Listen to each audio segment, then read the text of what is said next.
Good day, folks, and welcome to the Anorak Review Show with your host, the Anorak.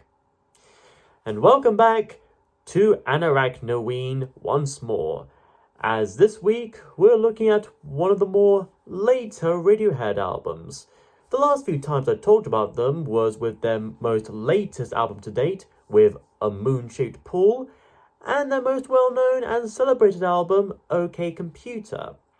This time, however, we're looking at a somewhat unique album of theirs.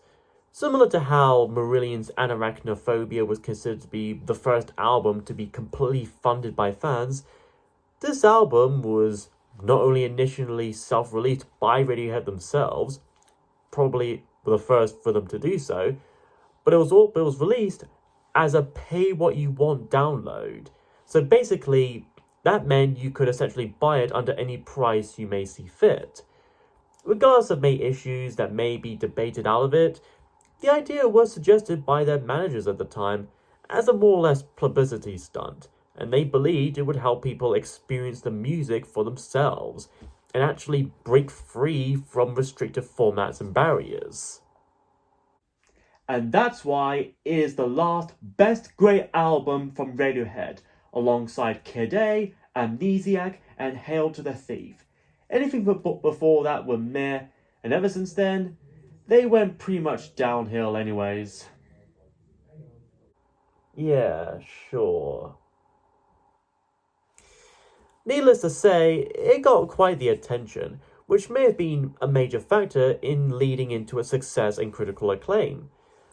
But does the music itself still hold up even after 15 years? Well, let's find out for ourselves as we jump into Radiohead's 2007 album, In Rainbows. The cover itself is very colourful and very explosive, literally in fact. It looks like a freeze frame from a slow-mo Guys video.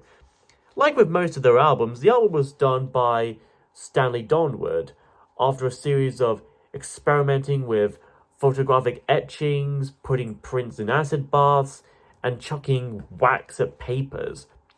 The use of slashes and underscores or underlines kind of give it a somewhat computer-like edge, like OK Computer. Bit of a unique style, I gotta say to it. It's both psychedelic yet still modern. And let's check out the music itself and see if we can taste the rainbow. We begin the album with 15 Step, starting with a crunchy electronic, almost hip-hoppy beat, no doubt done by drummer Philip Selway, with sounds of synthesized clapping as lead singer Tom York sings and asks us, how come he end up where he started and where he belonged? It's probably gonna turn out he went out shopping, only to find out he forgot to bring his credit card with him. He won't take his eyes off the ball again, and you reel him out, then you cut the string. I guess in a past life, Tom was actually a cat whose owner would troll and tease him with a ball of string. Soon enough, we get the guitars of Ed O'Brien and the respective bass and keyboards by brothers Colin and Johnny Greenwood, coming together quite well as usual, as we'd hear for the rest of the tracks to come. Then Tom sings further that you used to be alright and asks what happened. Did the cat get your tongue? Did your string come undone? Seems in said past life, Tom Cat had enough with the teasing and claws out his owner's tongue as revenge. And undid his owner's intestines. Anyways, the fractured use of children cheering, faintly heard especially by the end, was recorded at the Matrix Music School and Arts Centre in Oxford, and it only enhances the discordant tone and nature of this track, making it a tad more ominous than it already is. The title itself is apparently wordplay as well, on both the two-step music and dance, as well as the fact that most gallows would often have about 13 or 15 steps going up to them, representing the last steps before death and execution, which Tom definitely alludes to with the line, 15 steps, then a sheer drop. He must have seen the opening scene in Pirates of the Caribbean at World's End, and thought, hey, I could do a fitting song about that. Plus, with the whole cheering of children sound of it, it must be alluding to that hanging little boy as well. Disney? Although, speaking of films, this song would be used in the end credits of the 2008 film Twilight. Yes, that Twilight film. That's Stephenie Meyer's Twilight film. Well, at least there's one tiny positive I'll give any of the books and movies. One of them used a Radiohead song at the end, along with a Linkin Park song, and a Paramore song.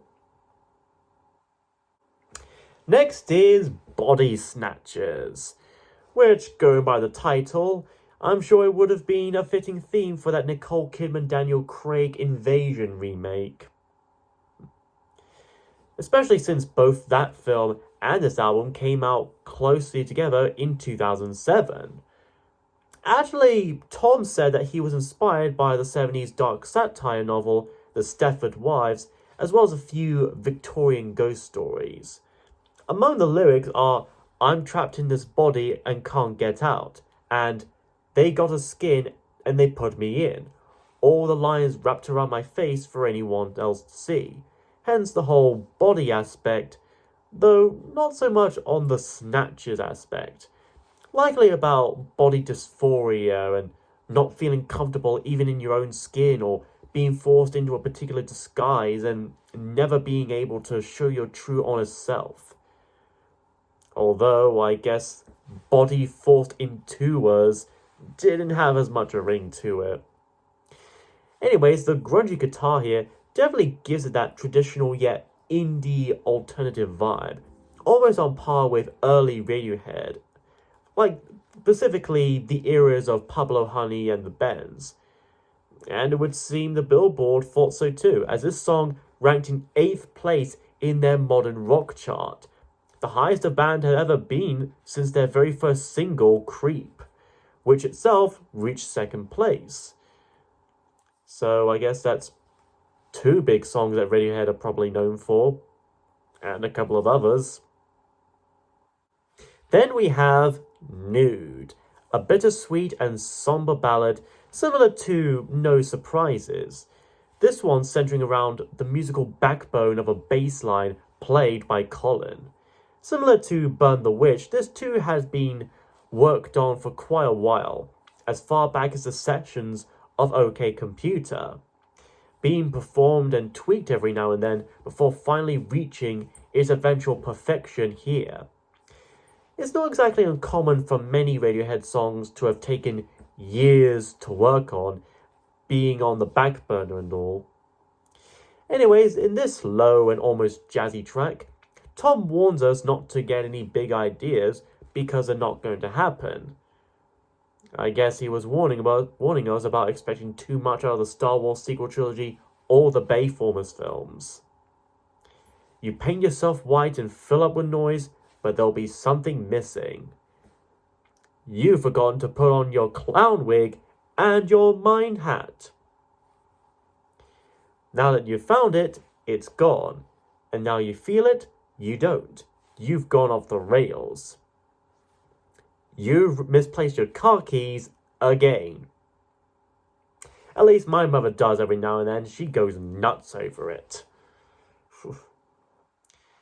And you could go to hell for what your dirty mind is thinking. Yes, the devil has looked through your fetish art on Tumblr and DeviantArt, and even he finds it weird and somewhat gross.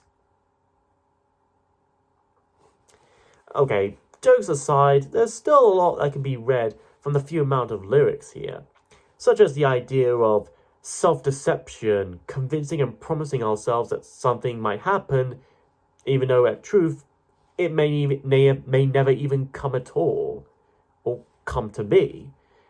and how we can think and focus so hard on something that we then ultimately forget what it even was we were thinking about in the first place.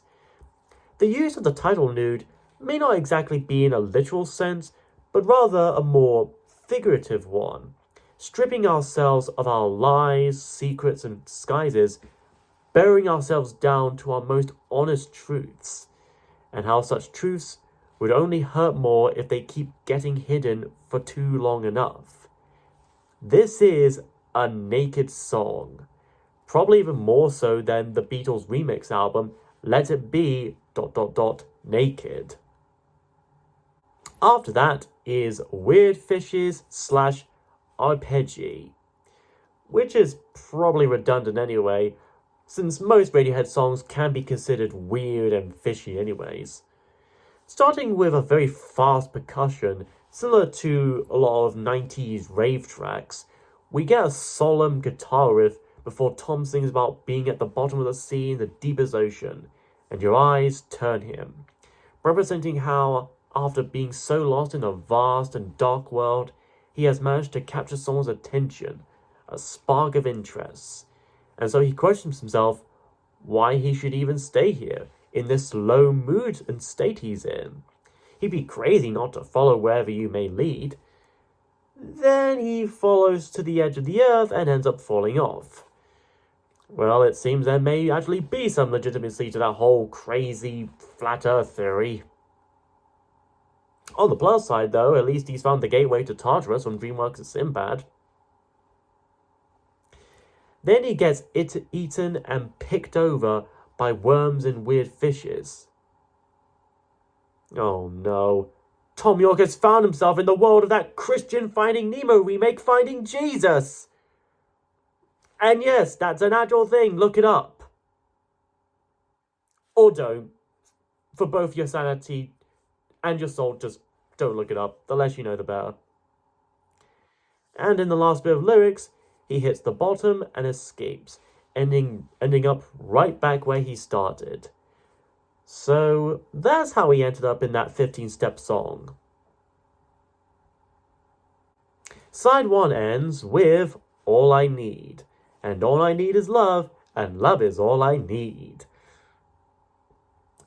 Anyways, another downbeat yet soothing track. This one features a string section known as the Millennium Ensemble, as well as a weird, constant, buzzy, bass-like sound, adding to the eeriness of this song. Tom sings that he's the next act, waiting in the wings. Unfortunately, the first act is featuring James Corden on stand-up comedy, and it's going to be taking quite a while. Then he's an animal trapped in a hot car. However, said animal is actually a Saharan silver ant, so he'll probably be fine. Then he's just an insect, a moth to be exact, and he just wants to share your light and try to get out of the night. Boy, Mothra and Badger are a bunch of freeloaders. The song in question seems to deal thematically with the yearning for love to the point of obsessing over it, jumping at the opportunity as soon as he meets a particular woman. And by the end, the music itself builds up and even gets a little bit tense as we get some piano and crashing cymbals on top of it all, until it all starts collapsing together into a gradual halt, ending the first half of the album. Apparently, Johnny Greenwood wanted to replicate the white noise by playing really loudly in a room together, to which he was unable to achieve in a recording studio. So instead, he hired the Millennium Ensemble to play each and every note of the scale, blanketing the audio frequencies as a result. Johnny even overdubbed on top of this with a viola of his own. Must have been taking lessons from Jeff Lynne from his early ALO days.